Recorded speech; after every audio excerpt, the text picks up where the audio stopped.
Are you headed to Northern Tier? In this video, I'll show you how you can manage your day in the backcountry to get the most out of your trip.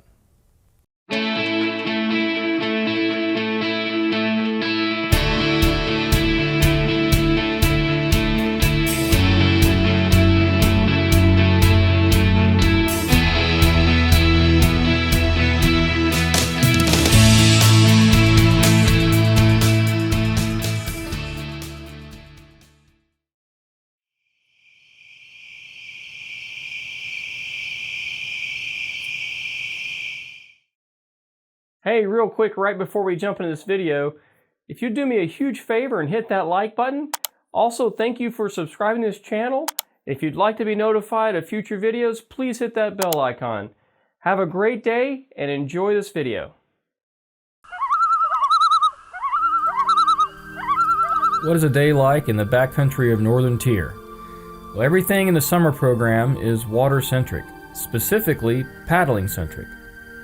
You and your crew will be using canoes loaded with all of your equipment to travel from point to point. So Northern Tier is like backpacking, but with canoes. Most of the time, you'll be paddling, but there will be times when you need to portage or move all of your gear overland. I want to break the day down into 4 phases. The first phase is the morning, or departing camp. The second phase is the transit phase, or moving the crew from one place to another. The third phase is the afternoon or evening when you arrive at camp. And the fourth phase is at nighttime or just resting. Alright, so let's look at each of those 4 phases with just a little bit more detail. So in the morning, you'll be in a campsite. The campsite and campsite activities probably won't be too different than on a campout back home, except for the view. Most of the tasks to accomplish in the morning will be much like a campout. You've got to get up on time, pack up your personal belongings, break down your tent, collect the bear bags, make breakfast, collect the food you need for lunch and snacks, and pack up the remaining crew gear like the whale bags to be ready to leave camp. So 2 tips for setting yourself up for success during the morning. 1. Get up early. Getting up early gives you extra time for the day's activities. The extra time gives you options. Unlike many places you may have been before, like Philmont possibly, there are no reserved campsites. So why is this important to remember? The early bird gets the worm. If there is a specific place you want to camp, or a specific number of miles you want to paddle that day, then you have to be the first one at that campsite to claim it. This means you should try to be off the water by about 2 p.m. if you absolutely want to more or less guarantee that you're going to get the campsite you want. If you leave camp late, there's a possibility that you won't get to choose the campsite you like, and so therefore you might end up paddling and paddling and paddling until you get to the campsite that you can actually stay in. So number 2. Your meal for breakfast and lunch should reflect what type of day you have planned. The food at Northern Tier for the earlier days when there's fresh food is spectacular. Cooking that fresh food takes time. Time spent cooking breakfast is time not spent paddling on the water. So if you have a long day ahead of you, then you need to think about getting up earlier or eating a faster breakfast. The same is also true for lunch. Some lunches are cooked, which means cooking in a designated campsite. Now this campsite doesn't have to be the one you spend the night at, you just have to be cooking in a designated campsite with a fire ring. Some lunches are trail lunches and don't require any preparation, so you should consider putting this food somewhere where it is easy to get to while in the canoe, so if needed, you can have a floating lunch. So if you have a lot of miles to cover, make sure your food for breakfast and lunch is planned as well. Alright, the transit phase. Once your crew has departed your campsite, your transit phase will be spent moving to the next campsite. This time will be spent in the canoe paddling or portaging. Depending on your route, you can have no portages that day or several. On the water, you'll need to manage 5 things. You'll need to manage navigation, paddling, portaging, the weather, and rest stops. Alright, so let's talk about each of those 5 things individually. So navigation on the water.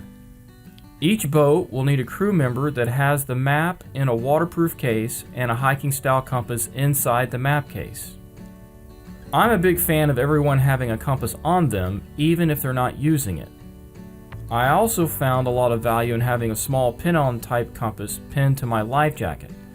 A lot of the time you just need to know which way north is, especially if you are the captain of the canoe. In other words, you're riding in the stern or the back, because in the back of the canoe is where you influence which way the canoe is going. A lot of navigation is knowing where you are and then keeping up with where you are and knowing where you're going. Now this won't make much sense until you're in the backcountry, but the scenery is all different and amazing, but it all looks the same. So you need to pay very close attention to where you are on the map. As a crew, you will also need a GPS, because if you get lost on the map, a GPS is the most efficient way to find yourself on the map. And especially in Canada, the campsites and portage trails can be very difficult to find, principally because they don't get used as much and they tend to be overgrown. Let's talk about paddling real quick. The bottom of the canoe hulls for both the Kevlar and aluminum canoes are round. They do not track well, which means they are not the easiest to keep going in a straight line without constant attention and proficient paddling. Proficient paddling is knowing the different strokes that are needed to be able to execute those strokes to put the canoe in the direction that you want to go.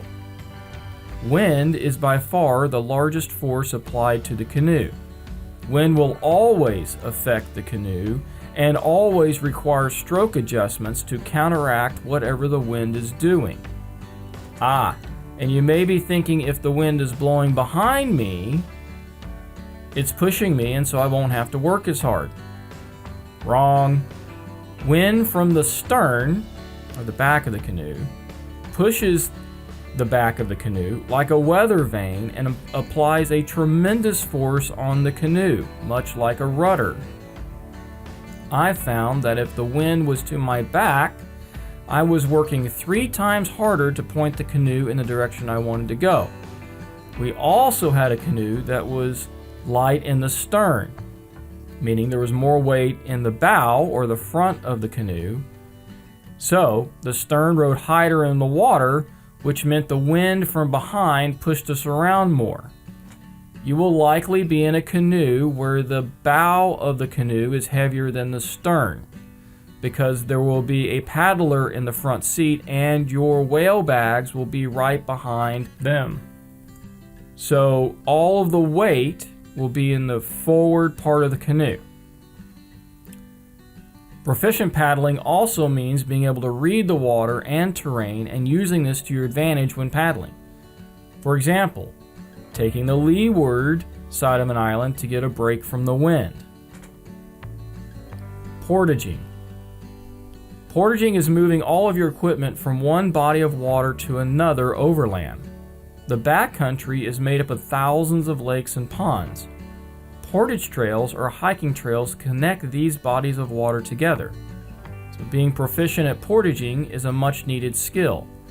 Portaging has many tasks, which include finding the portage trail, to unloading the canoes, to moving everything overland, reloading canoes, accounting for all of the equipment once on the other side so you don't forget anything, and then departing the portage area.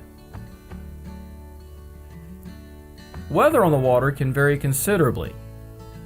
The morning may be foggy and chilly. There will definitely be wind. There will definitely be blazing hot sun. It can be humid. It can rain. And yes, there can be thunderstorms. There will be opportunities for becoming hypothermic. Getting wet. The water is comfortably chilly. So if you get wet, you add a cool day and add some wind, you have all the correct conditions for someone to be in a serious situation. This happened to us. It can happen to you. So learn the signs, the symptoms, and the treatment for hypothermia or risk losing someone's life. And I'm not exaggerating. The conditions for hypothermia are ever present at Northern Tier. So to accommodate the various types of weather, pay particular attention to what you will wear while on the water. The other thing you need to consider is how you will access rain gear while in the canoe. Rest stops. Rest stops are vital to pacing yourself for the day. Almost anyone going to Northern Tier is not going to be used to paddling all day, for hours and hours a day. We just don't have that kind of lifestyle that supports being prepared for paddling-centric activities. So you will need to rest.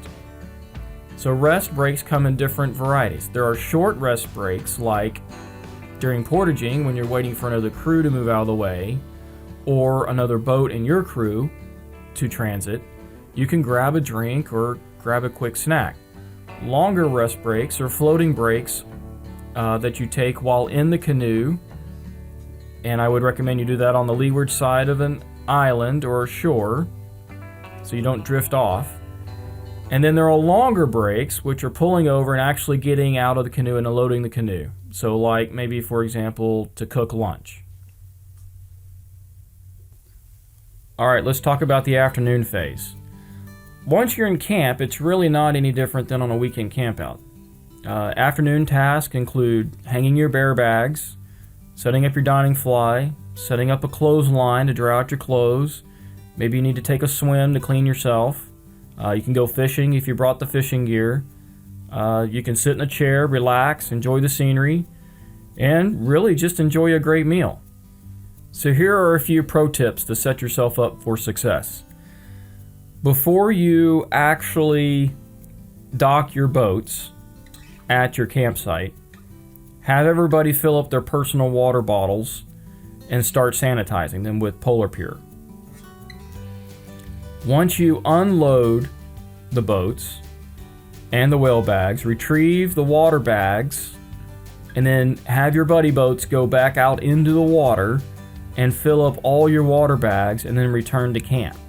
You want to do all of this before everyone takes off their on-the-water clothes and boots. So once you're in camp, you don't have to put your on-the-water clothes back on. I should also note that if you're going to take a swim to clean yourself off, you should obviously do that before you do anything else. Once you take your on-the-water clothes off, you don't want to put them back on. Okay? You want them to dry out. Also, make sure the canoes are stored upside down and well away from the water. Paddles should be located close to the canoes and lying on the ground where they won't get stepped on. You do not want to break your paddles or lose your canoes. Okay?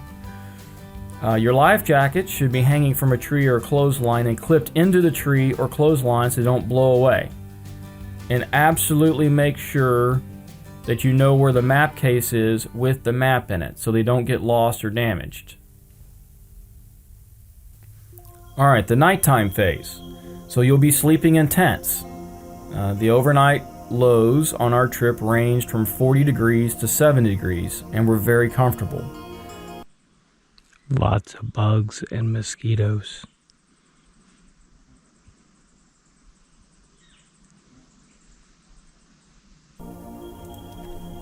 Bugs, specifically mosquitoes and biting flies, are the two things that you'll be concerned about. Now, generally speaking, there were not a lot of mosquitoes out during the day unless you're camped kind of in a lot of vegetation. So campsites on points without a lot of vegetation around tend to be a little windier, which means you tend to not have mosquitoes during the day. Mosquitoes generally come out at sunset and are gone at some point in the night, but certainly by sunrise. Biting flies can be out at any time and are really, really annoying. Alright, as a pro tip here, you need to stop drinking water sometime after dinner. You want to be inside your tent before the sun sets, and the sun will set sometime around 10 o'clock at night, so you have plenty of time. But once you get in your tent, you absolutely do not want to open a tent door to get out, to go to the bathroom, or for whatever reason during the middle of the night. Because once you do, all of those mosquitoes will be inside your tent and you'll have a miserable night. So make sure you stop drinking right after dinner, get in your tent before the sun goes down, and do not come out until you're ready to get up for the day. All right, so in closing, I want to mention a couple of last things. You are literally days away from any professional medical help. Yes, I said days as in plural. This is really important and should factor into all of your decision making. There's no motorized access to much of the areas you'll be in. In all my years of being in the wilderness, the top 3 killers I've personally witnessed are hypothermia, lightning, and most of all, stupidity. Stupidity is the one thing I want you to think about. You cannot afford to make any mistakes. None. Zero. Reckless actions tend to lead to getting hurt, and getting hurt in the backcountry is a serious problem for everyone. There is no 911. All right, so to finish on a lighter note, Northern Tier is the experience of a lifetime. The scenery is amazing. You'll have an awesome time. I hope you have a great trip.